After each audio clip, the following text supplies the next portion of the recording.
Hello guys, and welcome back to Joe's Adventures, and today we're doing another episode of Freshwater Frenzy for Megaquarium.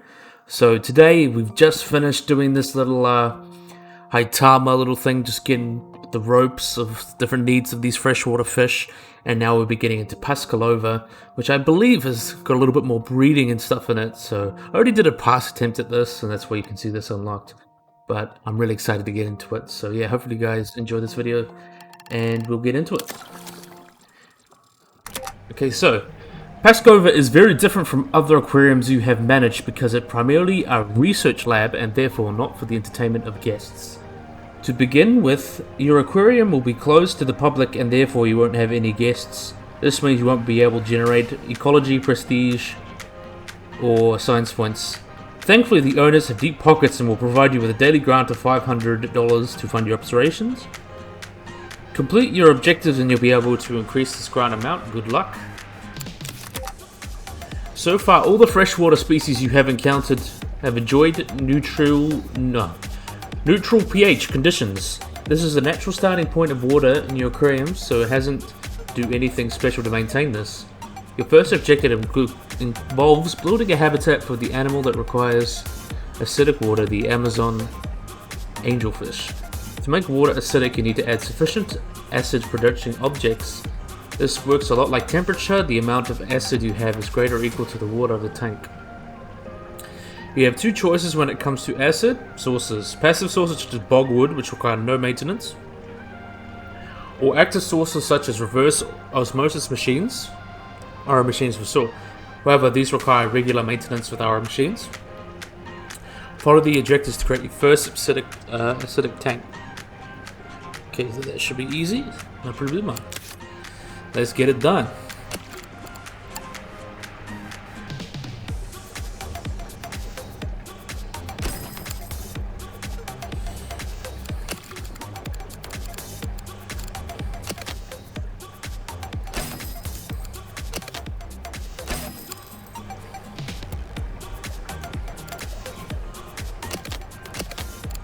Let's add some more.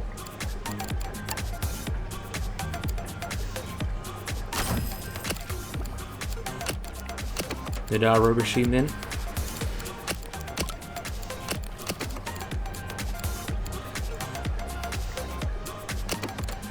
We gotta add a large filter here.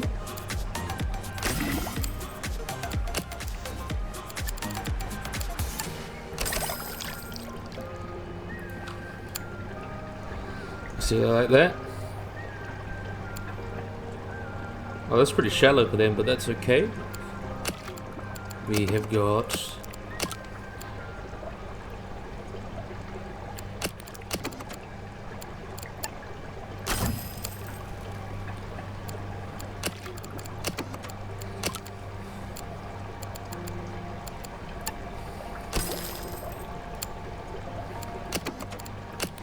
and then we've got our bugwood here.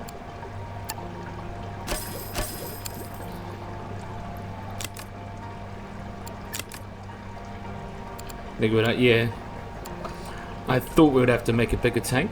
That's okay. What we'll do is we'll quickly just move these fish here temporarily. Oh, good work! You've passed the test by creating the perfect acidic environment for your angelfish. It demonstrated that you have the attention of detail and scientific approach required for the next tank. The real reason you were invited to Paskovka, the breeding program. Your next challenge is to successfully breed a convex cichlid here in the aquarium. This process varies for each species and can be quite involved with many steps. Consult your objectives and details and notify the owners to successfully breed your first animal.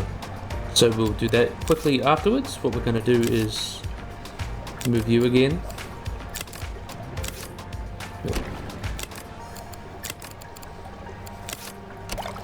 I'm going to make a bigger tank.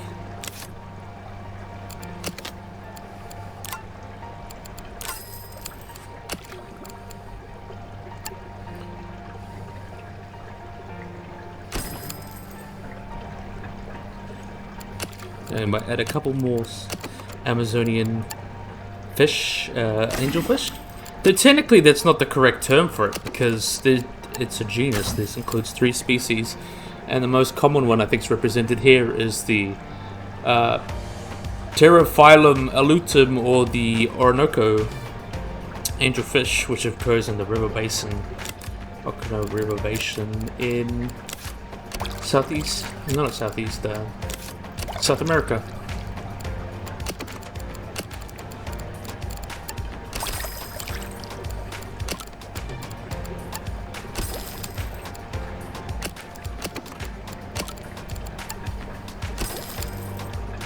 And then the dogwood also it.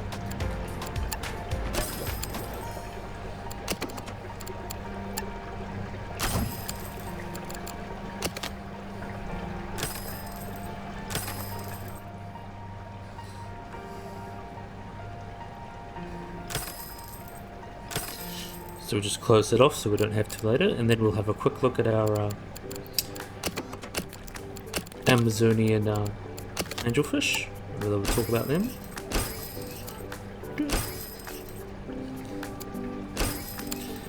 Then close it off so in case we have to open it up to people. So yeah, it's the largest member of the genus and can get from a height of as much as 38 centimeters or 15 inches, and they're naturally silver with these vertical stripes going down them. We'll have a look at them now. Look, with these vertical stripes. Very nice looking fish. And they're very common in the pet trade because of that. They enjoy a higher pH and live in very transparent black waters. And they like to live in temperatures between 26 and 29 degrees Celsius. And usually only available at certain times of year because their native range is because they get them from the wild. Their native river systems are low enough to allow be able to collect fish around July and October.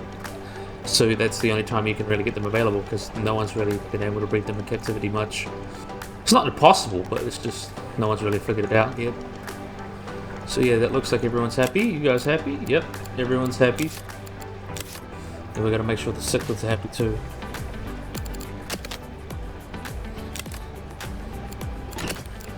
And put a slat first in there. So this flat slate is where you breed them. So in here. So let's just make time speed a little bit.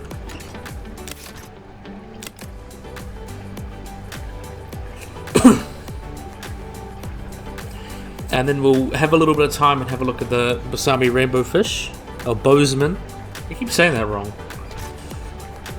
I don't want to interrupt this. We'll do it while we're waiting for these guys to breed. So the bozeman rainbow fish are from Southeast Asia, like West Indonesia and Burides Peninsula. They live in like mountainous regions. They're very nice looking fish. You can see they're quite common in the hobby. Like my brother had a friend who had some very interesting fish, and they're completely different because they have a half orange rear and like a purplish, bluish grey front. And this colors actually change based on the mood or the health of the animal. So you have a very happy, healthy fish. That means you get very nice bright colorations, which is always awesome to see. They can be kept in groups and then pretty much friendly to all other species, pretty much, other than very small things that they would ingest. So you got to be careful if you go to house them with shrimps. So yeah, and they also make good food as well, as long as there's enough space to hide for them. And they're very hardy fish, so that means they can get along with a lot of conditions. Yeah, very interesting little fishy.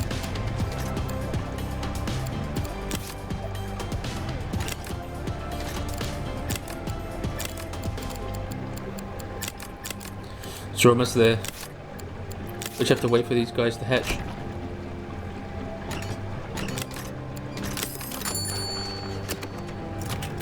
Okay, they found a mate, so now we're just gonna wait for the process to carry on. I think the breeding mechanic is very awesome to add.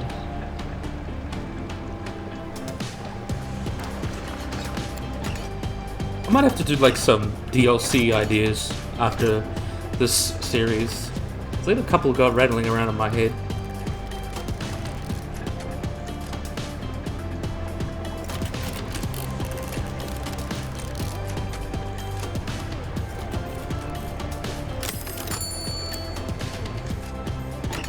see what we've got in here. Okay, there's the bread. So now what we're going to do, pause it.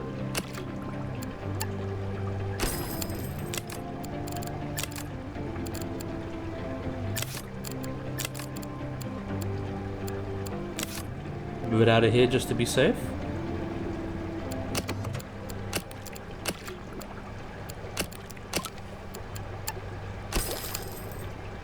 And then I'll put a little heater in there. We'll put a power combi in the back. So that should protect them from pretty much everything we can. And whoa, why are we spinning around like that for? There we are. So we can see the little fry in there with the little eyes. Quite cute.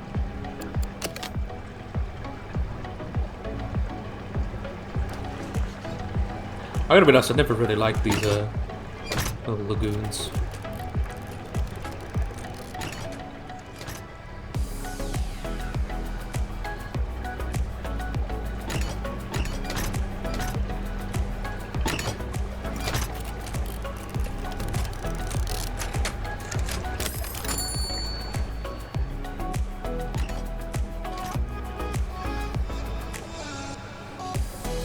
Let's have a look at the other fishies. Tinfoil barbs in there, loving life. Midas cichlids along with the convex cichlids. Oh, there's only one speed. Oh, but there'd be more than one.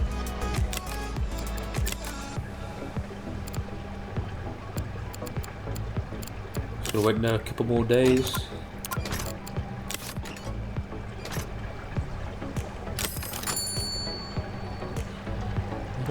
Oh. We have some more angelfish. They're happy looking fishies. I like that Java fern right at the front. That looks quite nice.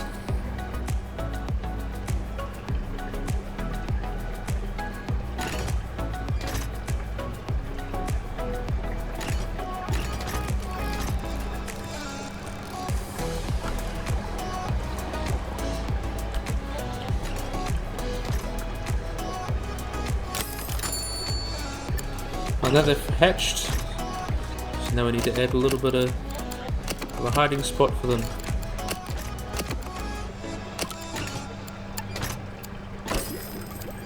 There we are, happy boys.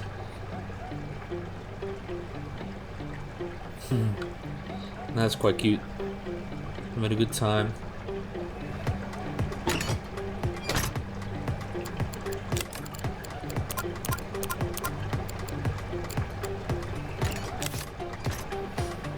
So now they're grown up now, these Midas. Oh.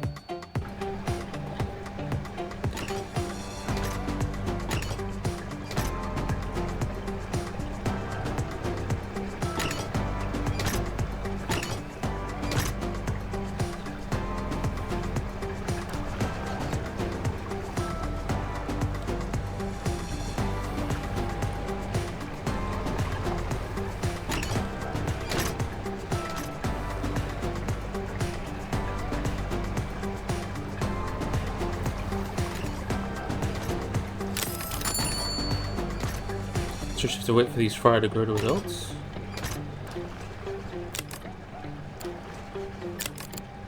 So we're going to move these.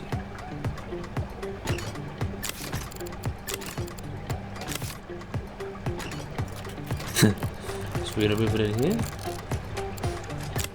Might have sickly got the parents to protect them, so not sure too much about them.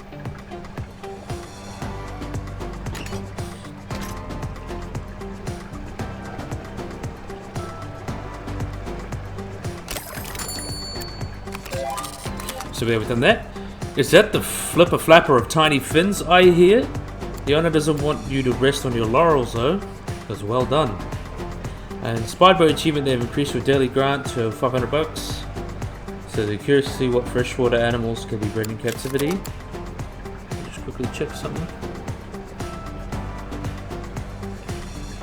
Yeah, that's going right. In order to complete your final objective, you need the ecology points to unlock new animals. The only way to generate these is to open the research lab to the public. The owners took some convincing, but on the back of your achievement thus far, they are on board. A few notes. This is still a research facility. You will earn no revenue from the guests entering the aquarium. This is not an entertainment venture. You will earn no prestige. On the plus side, you are immune to negative prestige. Guests will not expect you to provide food or drink, however they may get tired and need to use the toilet. Remember, your goal is to reduce ecology and science points to unlock the necessary animals and equipment you need for your work. Try not to get too distracted by your guests. You open and close the aquarium anytime by selecting toggle. So now we just got to open the aquarium.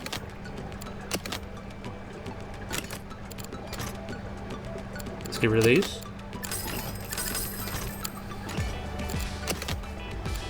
Sell. Okay. Now let's open the aquarium.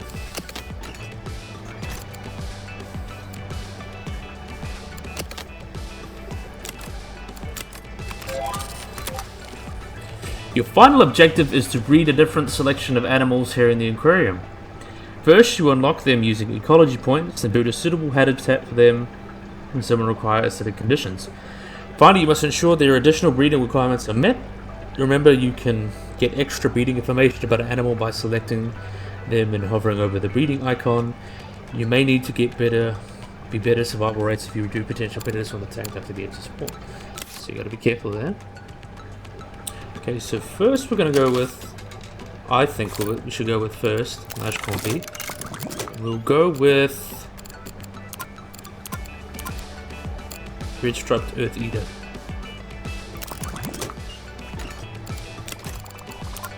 Ecology.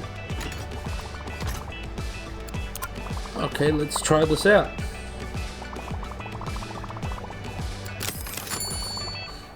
So the ecology posters look like they help with ecology quite a lot, so that'll help a lot.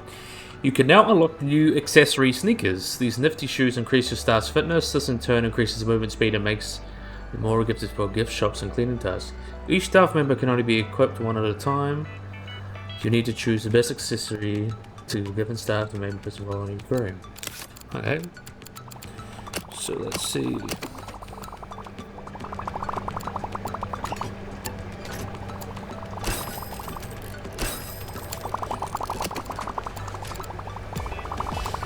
And now we need to add, where's the ecology posters?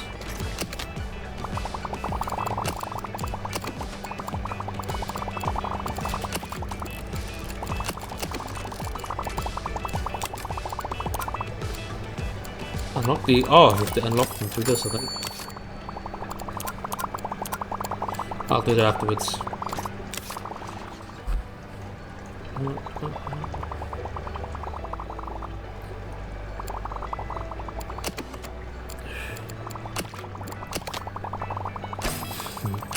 And then we'll add the RO.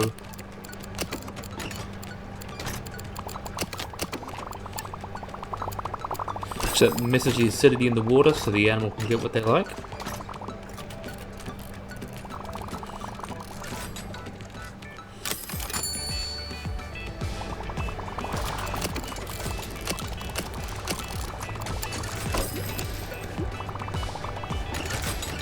Okay, so that should be good.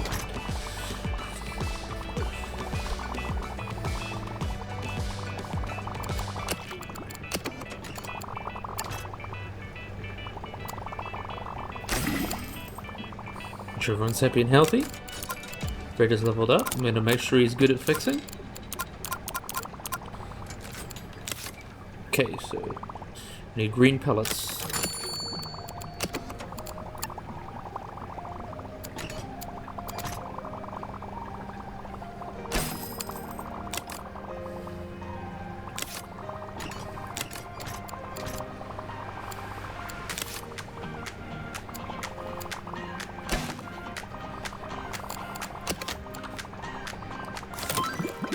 Okay, we unlocked you, and then we get the Plateau Tetra. And then we'll quickly just move that out a bit.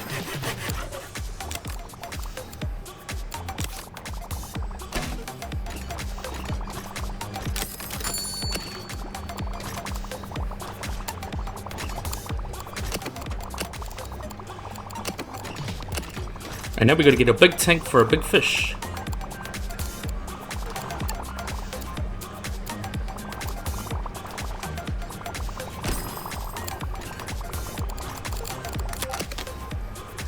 If you have enough of a particular species, you can start breeding them by removing at least one of their breeding requirements. This approach will determine a species. For some of them, you can remove their breeding location.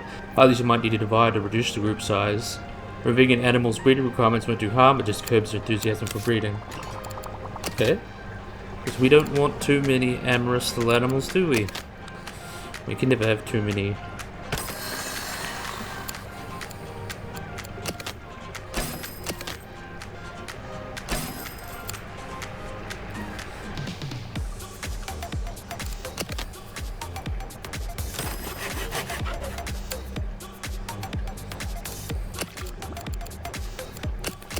And then we'll add a...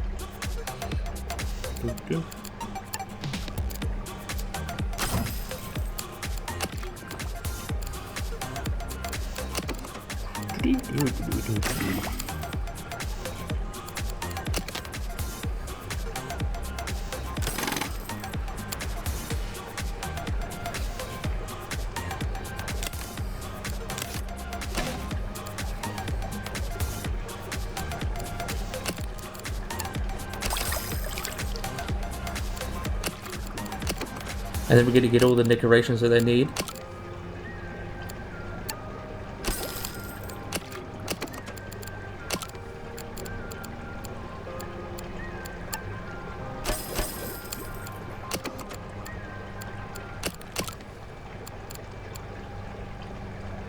Two.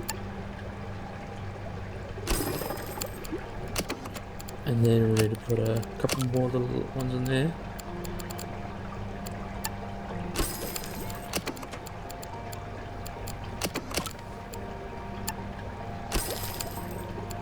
And then we'll add another little breeding slate to make sure they reproduce. Oh yeah. It should be happy now. I don't want to make sure.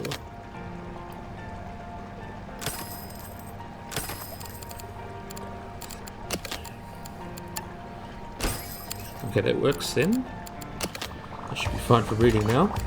Let's do the ecology poster mission. So, but we have to wait for these guys. That's alright.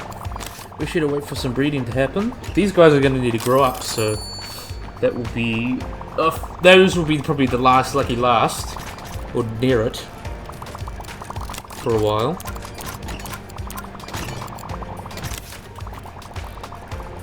So that works okay.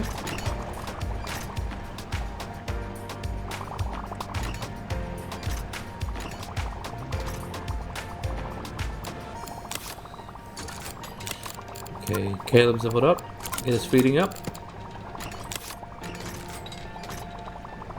And I'm really liking this. I like this freshwater type thing. And now I think what we'll do is pause it and then just make ourselves ready for the...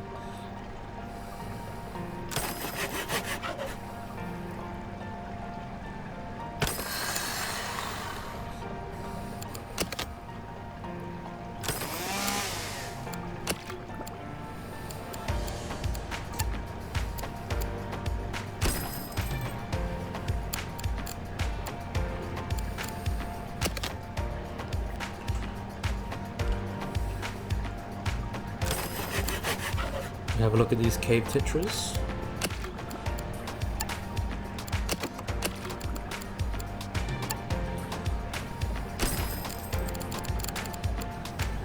This will be a little breeding area for them, so we can have like 2 going on the go. I think that sounds like a good plan.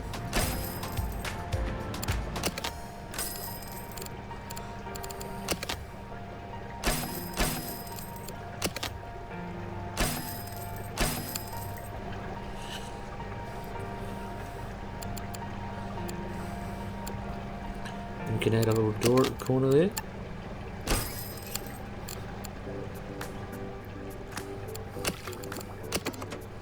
We don't quite have the power combi yet, so we'll just wait on that.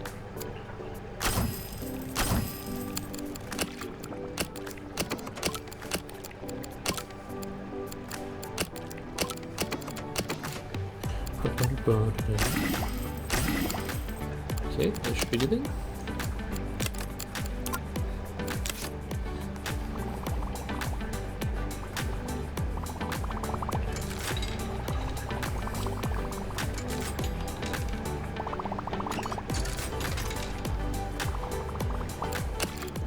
Then put a couple of lagoon tanks in the corner here.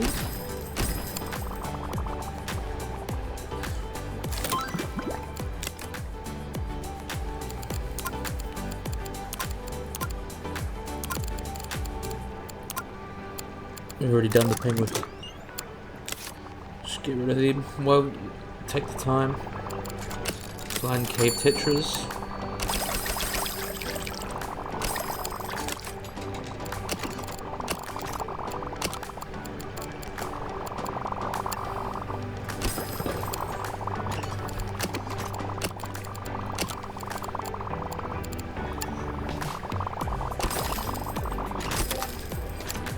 Message will be generated when you read something new spawning. It's really helpful, but sometimes just get in the way of what you're really focusing on.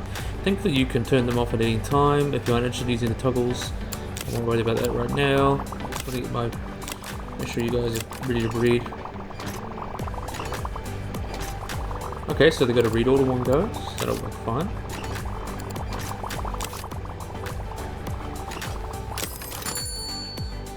What I think I'll do is quickly just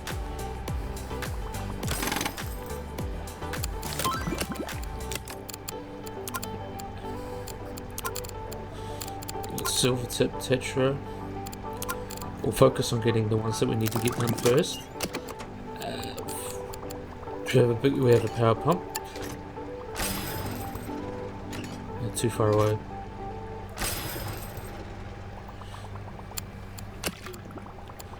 How about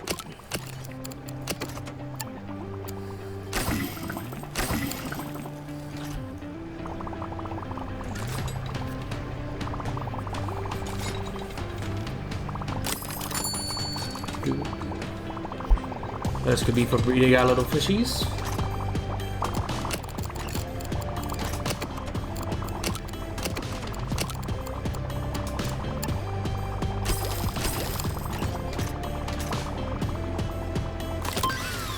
A large combi now.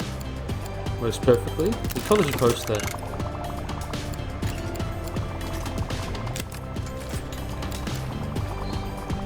So now we can move those in here.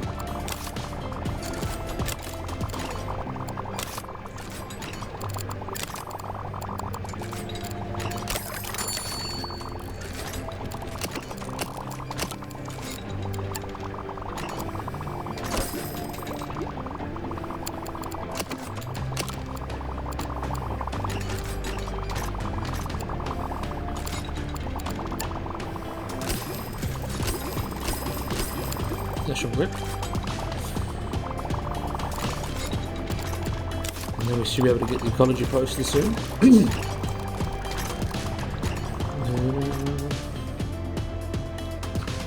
So yeah, be intelligent.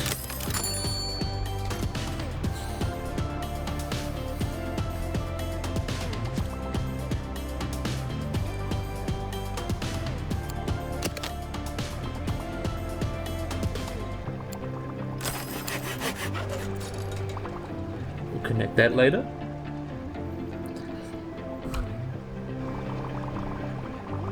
Look at that.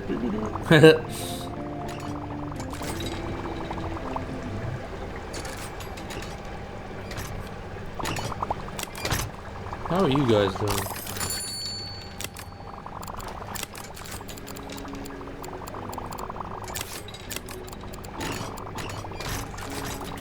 Okay, so they're all doing well.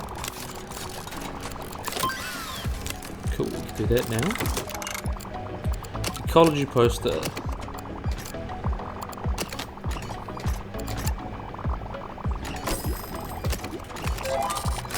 Easy.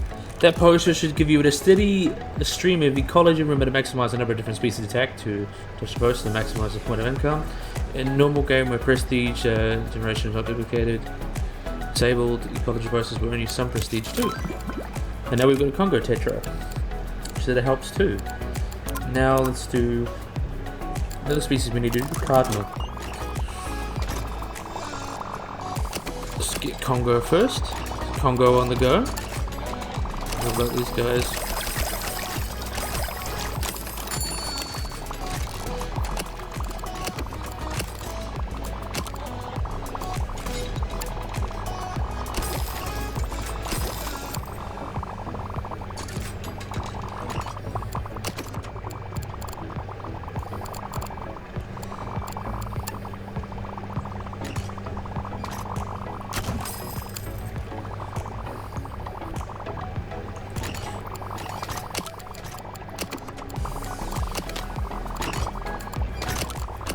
is it food? Yeah, brine shrimp.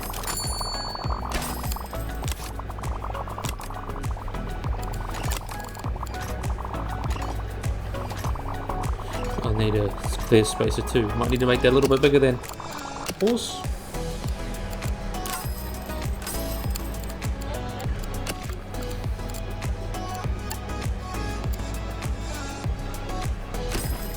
This helps actually a lot. So what we can do is go large power combi and then a RO machine. Perfect.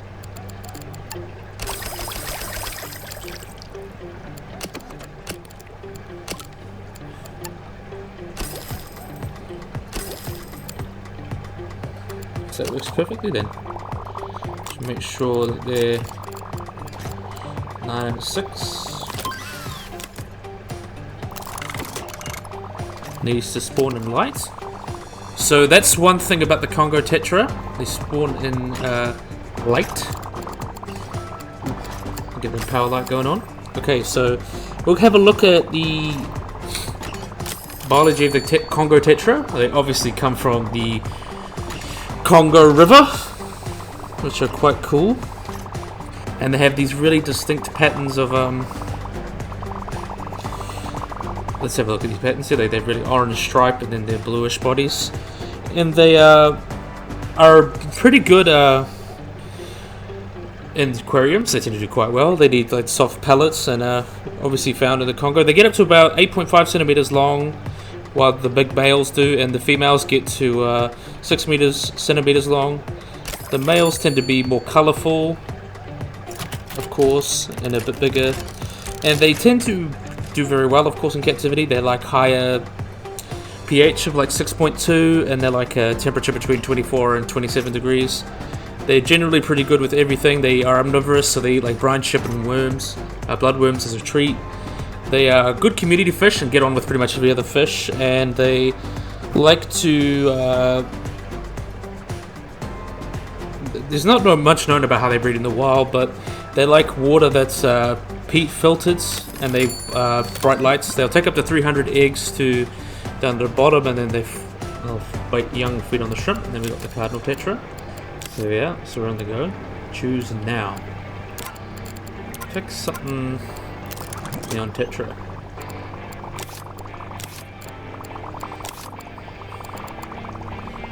What's the buck with the barbs? I haven't been fed. Ready to get some more stuff on the go.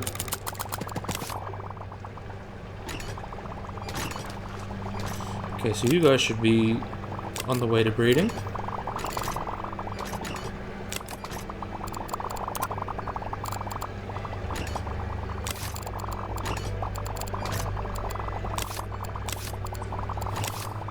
So you guys are bred.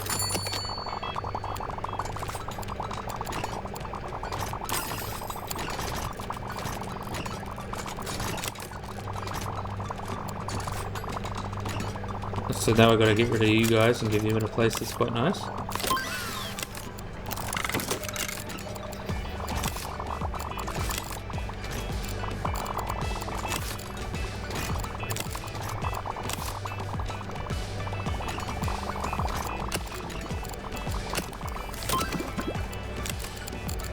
what about you right now?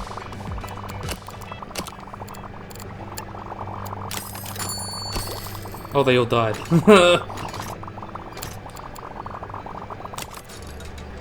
So that's not a problem. I think it's just didn't get it the time fast enough for the tank. That's okay, they should be breeding in the next few days anyway.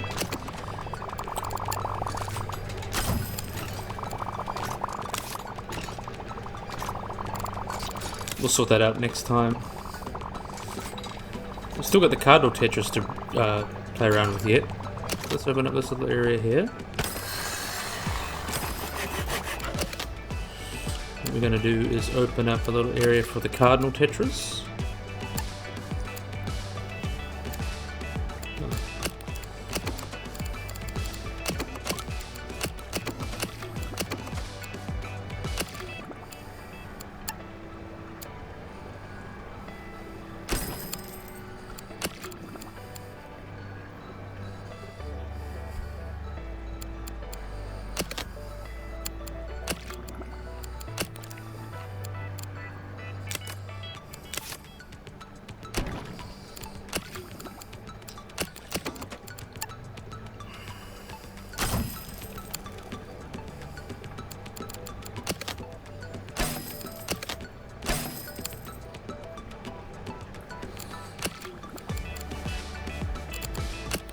think they need an RO machine. Or reverse osmosis.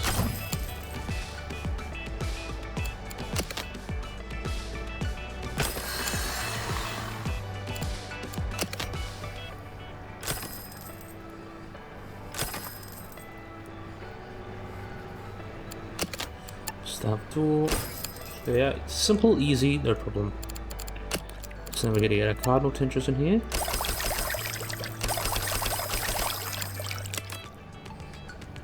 Oh, we got plenty then. I think they require at least 10. So what we'll do is make sure there's a little bit more acidity in there.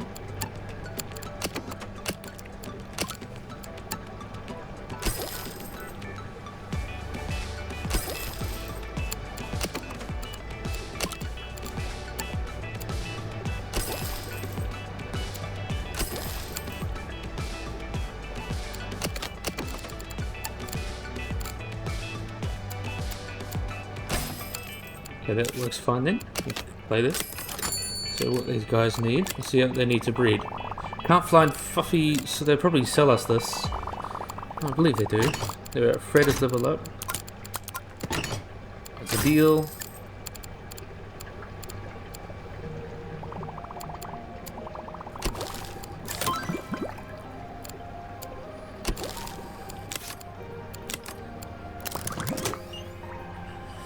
So yeah, they should be breeding in there. There's plenty different species of little tetras. Very, very diverse. The thing about freshwater fish is because freshwater habitats can be so isolated. There's so many different species can evolve real quick. So they're a really good little model for evolution, if you think about it.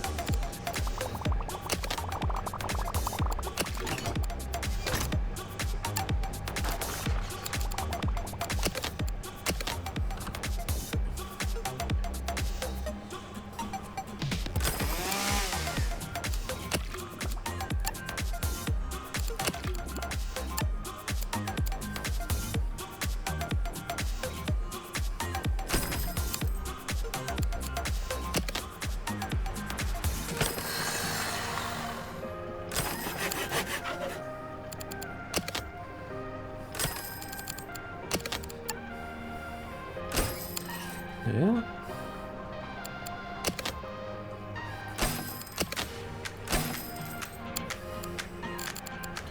So look at all these.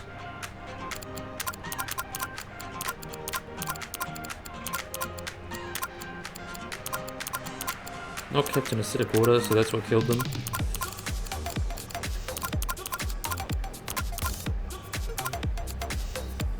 I don't want to delete all the breeding reports. Make sure that I'm getting all the natural results. Just make sure everyone's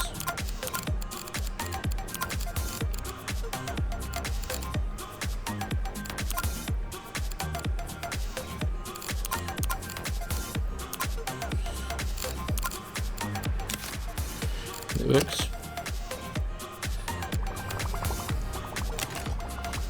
So what's up with you guys?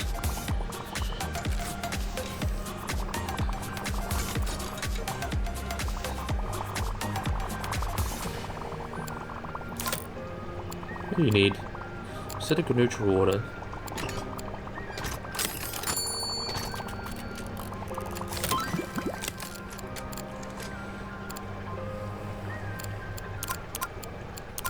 Go with Swordtail. So we can have a look at the silver tetra while we wait around.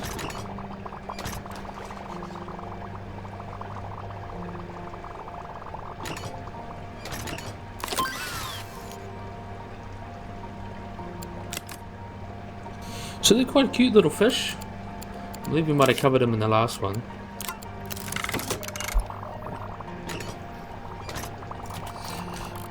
Yeah, they're quite small. I think we covered them in the last video, but not a problem. We'll go into the swordtails soon.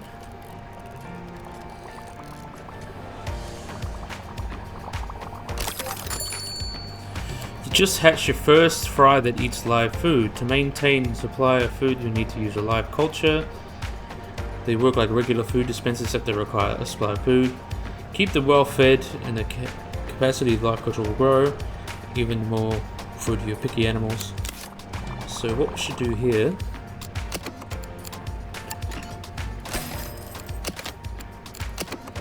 So basically you get the food to feed the food.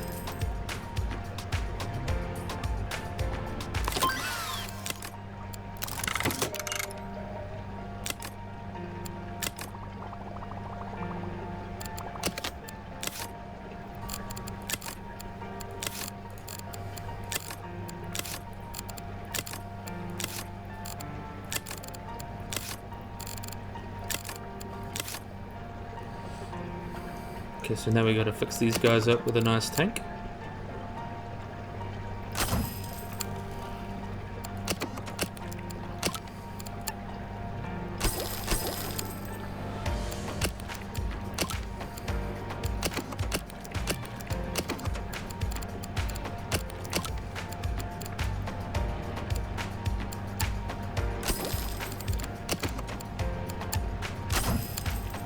There we are. So should that be worrying?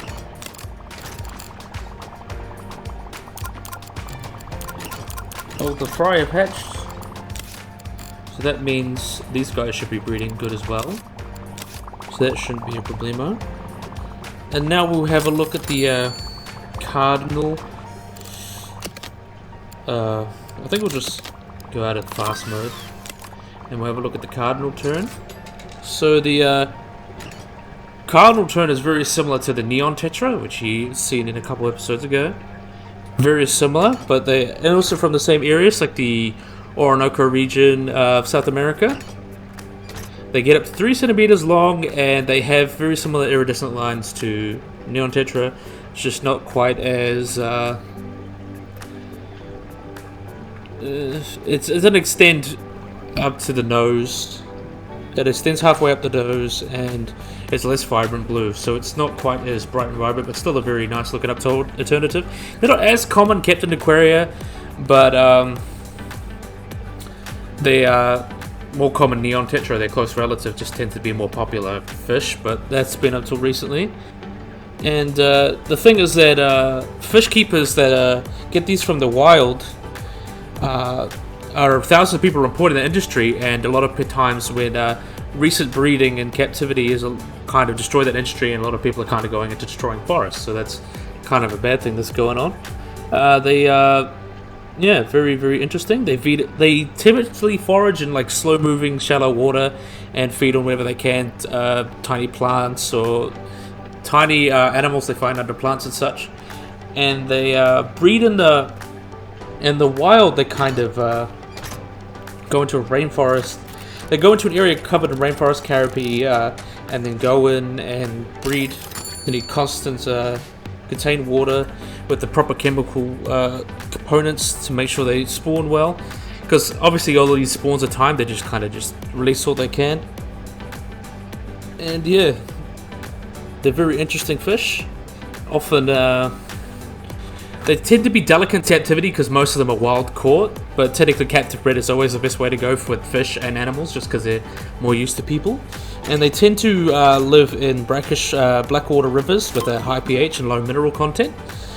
And they like to hang out in temperature ranges between 26 and 28 degrees. And they like to shoal a lot, so you often, to breed them, you kind of need like 10 at least. They like to shoal, but they can get on well with other fish at least, and they can feed on a wide range of foods. And live plants they like to have is put in their habitat, and floating plants provide shade for them, which helps them feel more at home. And they like the perfect biotope for them would be a few bogwoods and some little light plants. So we've got the swordtail there. Pick next research. What we should pick? We should pick. Let's pick the paku, because the paku will take a while. Okay, let's see what's happening. Hands level up. Okay, so keep going fast again.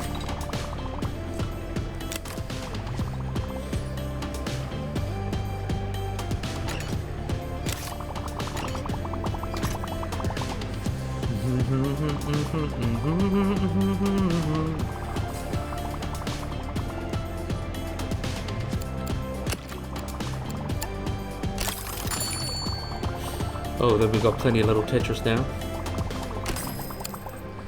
That's awesome, you can never have too many little Tetras. Just pause that so we can make sure no one goes into our little area here for our swordtails.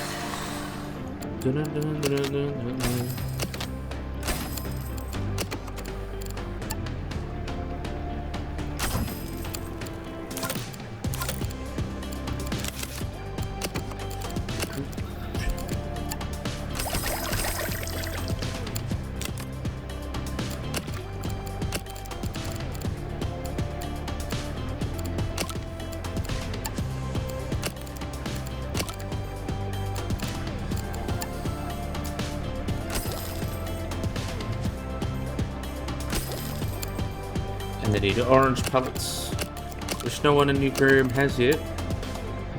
So let's get some of these.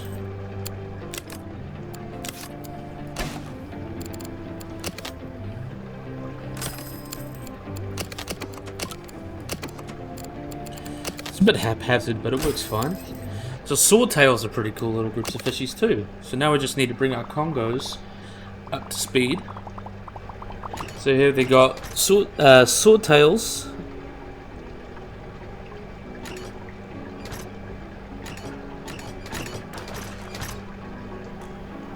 It's a pretty cool little fish.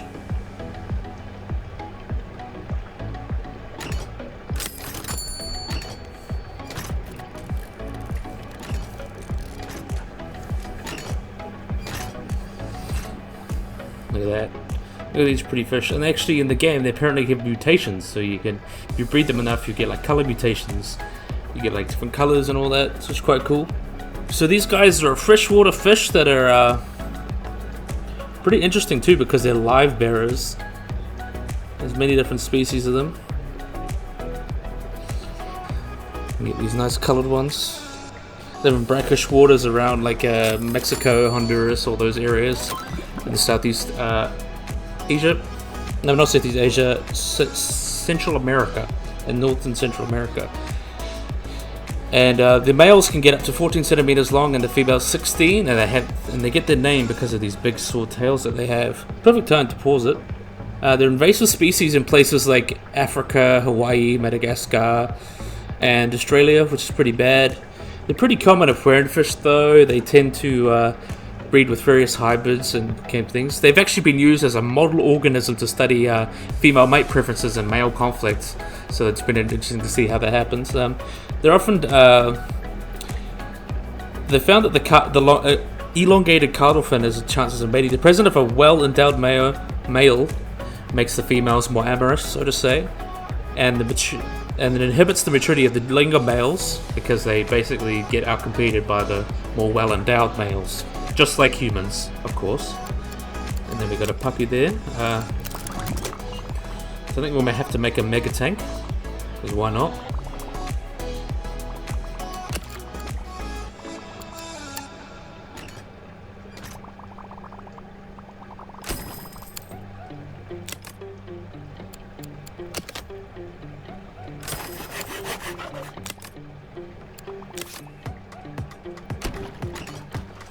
That should work.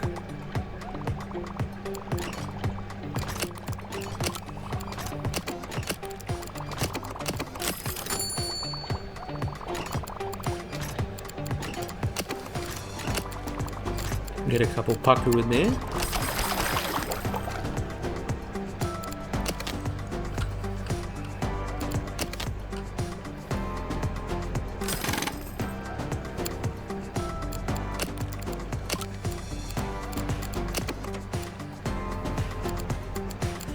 Should be able to reach over there, hopefully. Yeah.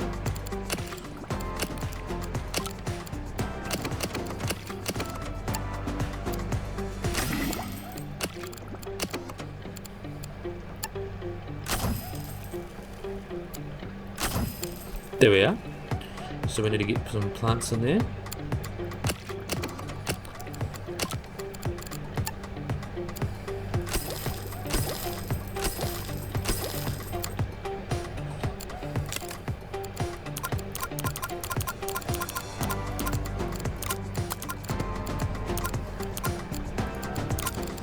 so we just need to get our other little guys to grow. And then we'll talk about some paku.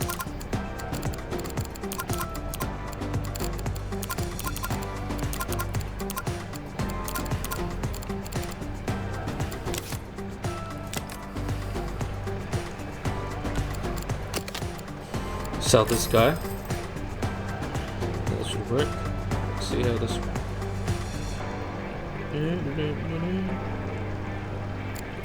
Cool, we're just making sure that's going at all it's supposed to be. So we are happy fishies.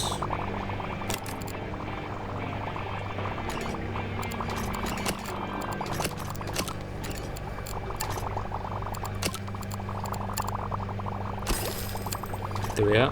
That should be working fine then.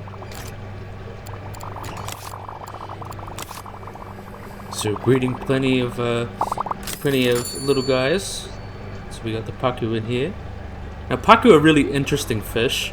They're actually closely related to piranhas, but they're more omnivorous, and they live around the Amazon and stuff, and they feed on typically hard stuff like let's see, the Alfonso, ruby-nosed Tetra.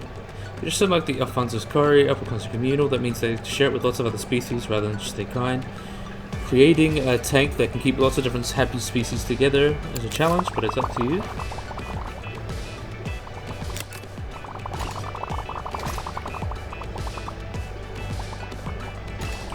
One thing I think we can do is maybe add Tetras in here.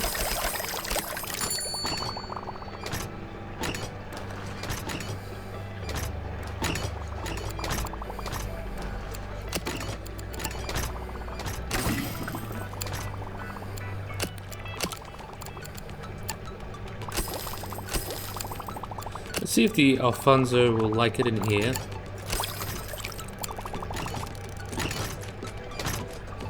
Oh, it's not enough space. Of course there isn't enough space.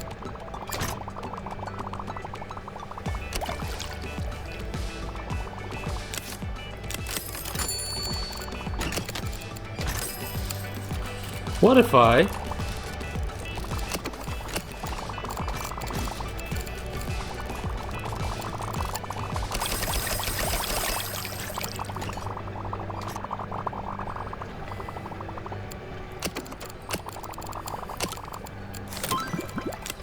Nose Tetra.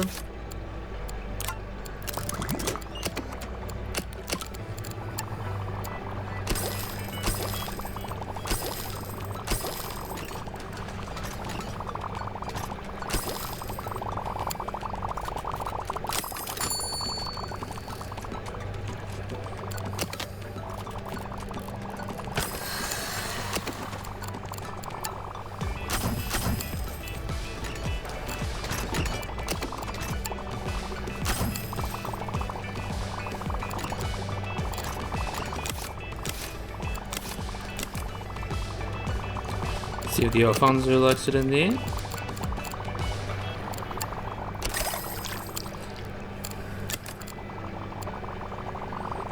It's 5. Okay.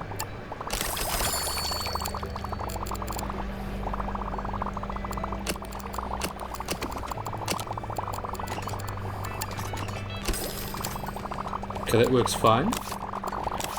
So what we'll do is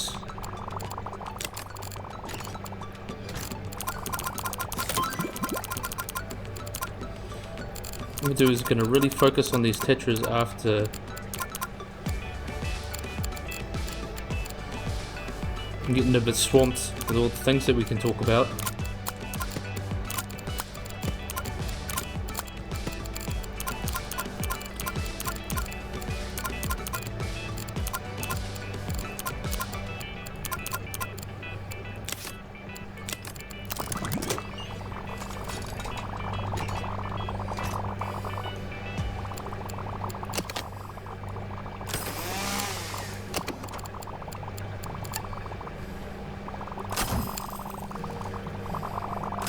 So we're just going to make sure these guys breed a little bit more, but we can go talk about the pakus and the... That should be very quick after this guy's done, yep. So the pakus are close relatives of piranha, of course. Oh, I want to get a good look at them while we're here. There we are. And they are found around subtropical South America, the Amazon, all that. They have really weirdly shaped human teeth for crushing things. And these guys are probably growing up to adults still. They're invasive species in a lot of places like Europe and the United States. And they're quite commonly housed in aquaria. But they have got to be careful because they do get quite big. They're not aggressive like piranha, but they feed on seeds and nuts, but can have a pretty dangerous bite if someone doesn't watch their hands around them. And they're quite common game fish too, and very common in terms of food. I really like it's a really interesting thing because piranha are stereotyped as being predators that eat just about anything that falls in the water and they just rip it to pieces. These guys are just big and friendly versions of that. Very interesting looking fish, very big, and you get up to about a little over a meter long and 40 kilos, so they're pretty big boys. And see if we can... Have you found those coddies adults? You guys... What's wrong with you guys? Oh, so we have to...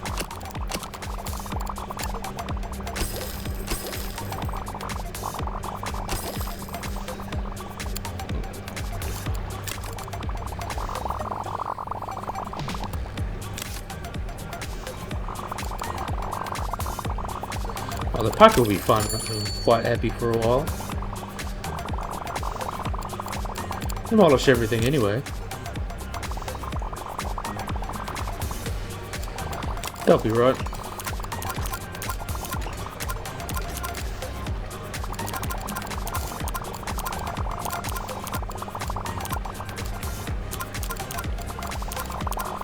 That's fine. So we have a look at the Alfonso's coddy, which is a group of fish that are found in South America. They are called catfish. They get up to 5 centimeters long, and they feed on worms, benthic crustaceans, and whatever they can find on the floor. They like to, in the wild, shows they like high temperatures and low pHs, and they're very cool. They're not easily bred, and they often spawn like 1 or 2 in open water with 2 large eggs attached to stones. Then the adults do not guard them, they kind of just swim away. The eggs are relatively small, several tens of pairs.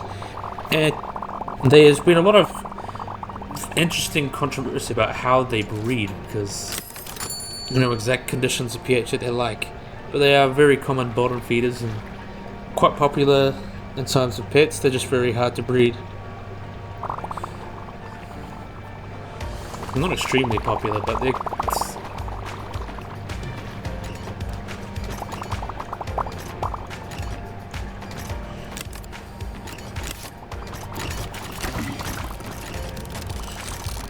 They must have been letting them die. Oh no. I blocked them off.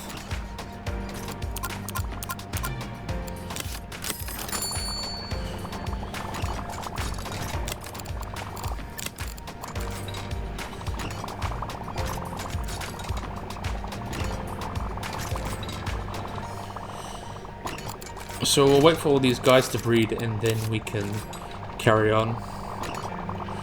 So we've covered all the fish we wanted to cover, so that's good.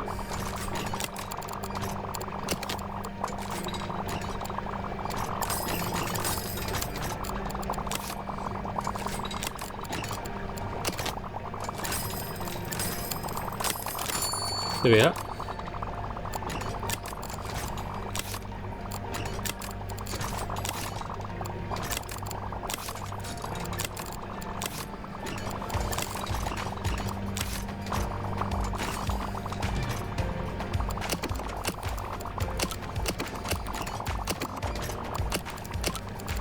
Just make sure these guys are all breeding. So keep you in there. Make sure you guys are happy and healthy. What's happening in here?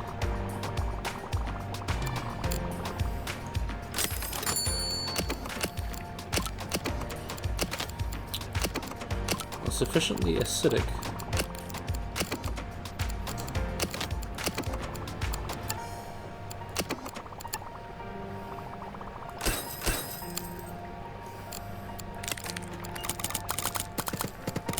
Tire them all, whatever. We got plenty of cash.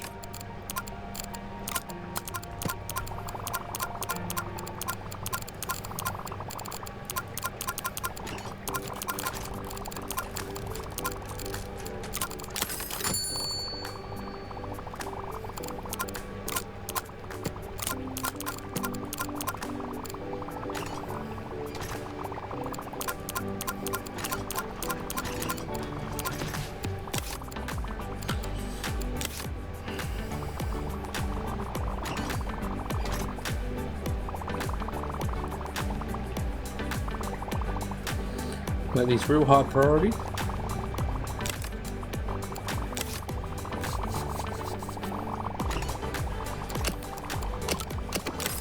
Grab another toolbox.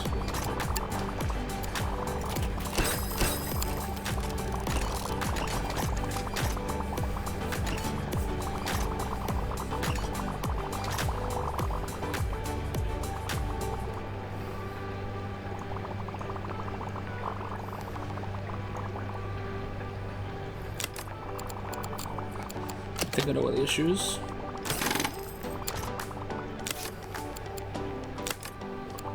That over here.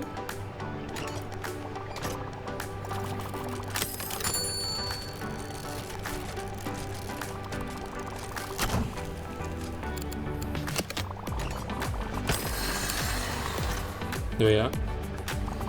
So now they're able to get round. So we've got plenty of happy fish.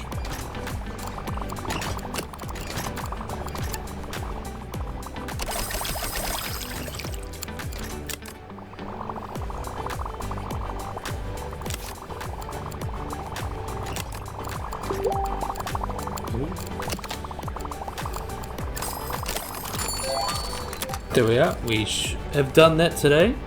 So you should be proud. You've led the breeding project here at Paskovka above and beyond the expectations of this small breeding facility.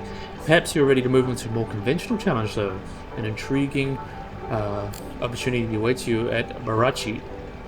You can continue to build here at Paskovka as long as you want. The message will stay in the message log, accessible with the button until you're ready. When you're ready to head to Barachi. Okay, so that should be the end of today's video. We've already had a talk about the wonderful Paku and all the animals we wanted to talk about. I think Cardinal Tetra, unless I can't think of anything else. The Ruminose Tetra, I don't need to, we can keep those for a later video. That about the Bozeman Rainbow at the beginning of the video. I think we talked about everything we wanted to talk about. If not, we can do it in the next ones. So yeah, I really hope you guys enjoyed this video, and I really hope you guys like and subscribe, and bye-bye.